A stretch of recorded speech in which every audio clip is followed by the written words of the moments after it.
Ukraine అధ్యక్షుడు Zelensky రకరకాల మాటలు మాట్లాడేస్తుంటాడు. ఫస్ట్ తనంత తోపు లేడంటాడు, ఉక్రెయిన్ తలుచుకుంటే ఏమైనా చేయగలదంటాడు. మళ్ళీ ప్రపంచ దేశాల్లో అందరూ ఆయుధాలు ఇస్తే కానీ యుద్ధం చేయలేమంటాడు, డబ్బులు ఇస్తే కానీ యుద్ధం చేయలేమంటాడు. ఎందుకు నీకు ఇవాళ అంటే రష్యా చాలా ప్రమాదకరం, రేపు పొద్దున మిమ్మల్ని అందరినీ డామినేట్ చేసేస్తుంది కాబట్టి మీ అందరి తరపున నేను పోరాడుతున్నాను, నాకు ఆయుధాలు ఇవ్వండి, నాకు డబ్బులు ఇవ్వండి, నేను రష్యా సంగతి తెలుస్తానంటే ఇట్లా విచిత్రంగా మాట్లాడుతుంటాడు.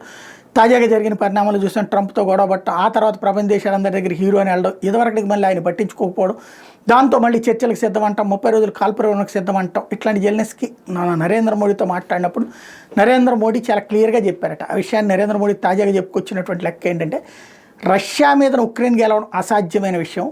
ఇది ఉక్రెయిన్ అధ్యక్షుడు జెలెన్స్కీకి నా సోదరుడు లాంటి వాడు, ఆయనకే చెప్పాను. అదే సందర్భంలో యుద్ధం ద్వారా ఏమీ సాధించలేం, కూర్చుని చర్చించుకోవడం ద్వారా మాత్రమే సాధ్యమవుతుంది తప్పించి అన్నటువంటి విషయాన్ని చెప్పాను అన్నటువంటి చెప్పారు. అంటే జెలెన్స్కీ తొందరపాటుతనానికి ఒక సరైనటువంటి దిశ చూపించారనేలా అని మోడీ ప్రేమికులు అంటే, మోడీ వ్యతిరేకులు వచ్చేటప్పటికి ఆ భూమి పోయినా పర్లేదని చెప్తాడా అని చెప్పి అంటారు. ఇక్కడ నరేంద్ర మోడీ ఆ భూమి వదులుకోమని చెప్పి ఎక్కడా చెప్పలేదు. రష్యా ఉక్రెయిన్ కూర్చున్నప్పుడు ఆ భూముల చర్చ వస్తుంది. అలా కాకుండా ఇద్దరు ఒకళ్ళ మీద ఒకళ్ళు దాడులు చేసుకుంటే చర్చ ఎట్ట వస్తుంది?